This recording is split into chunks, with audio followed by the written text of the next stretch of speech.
in aid of election and in aid of political persecution.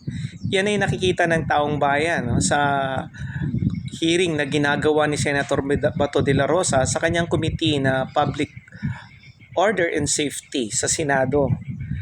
Hindi talaga ma-substantiate at hindi ma-justify yung claim ng kanyang resource person na si Jonathan Morales, yung soft copy na piniktura na photocopy. At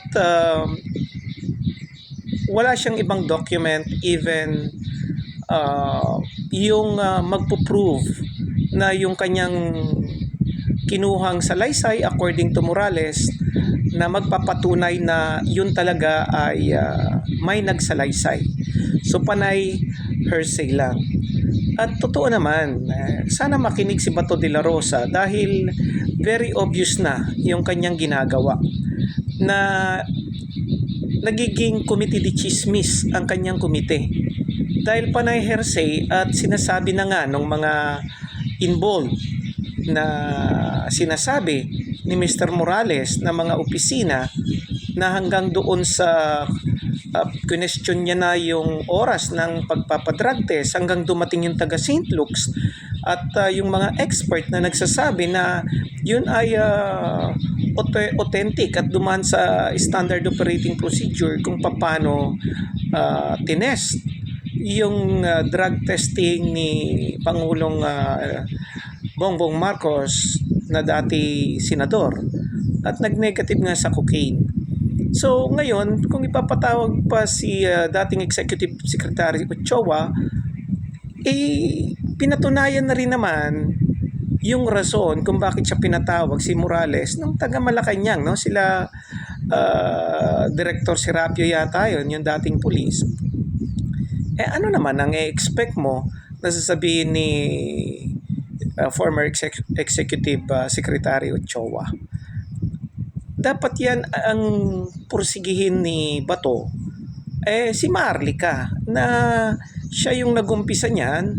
Dapat si Maharlika ang gawan yung paraan para pumunta dyan para siya ang magsabi sino yung kanyang source at patunayan niya na authentic yung binigay nila na soft copy ng picture ng photocopy. Hindi talaga siya, it cannot stand even in court as evidence if nobody can substantiate or to second the claim of Jonathan Morales. Very raw.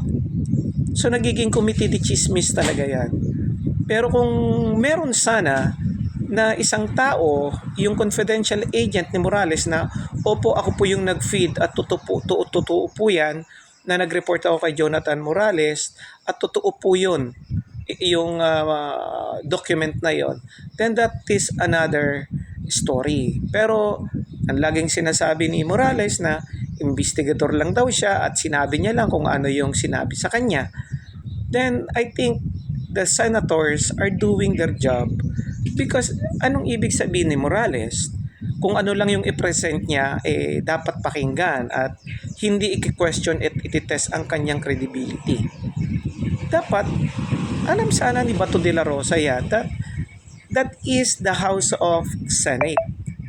No? Hindi po pwedeng chismis lang yan. Nung walang makitang solid na batayan, yung binigay sa kanyang document, at dati siyang pulis, alam niya yan pinipilit niya lang na talagang maging authentic ang hindi naman isang authentic. So nagsalita na, no? The Senate President, hindi nga daw siya pupunta, but it's very alarming because what they are saving is not the hearing or whatsoever and not the President of the Philippines, but the integrity of the Senate as a neutral chamber to conduct investigation in aid of legislation and not in aid of destabilization. So, sana at matutunan na ni Senator Bato de la Rosa ang tamang protocol sa hearing o pagkakandak ng hearing sa Senado. Dapat itigil na ang walang kwentang hearing na yan regardless of political colors, no?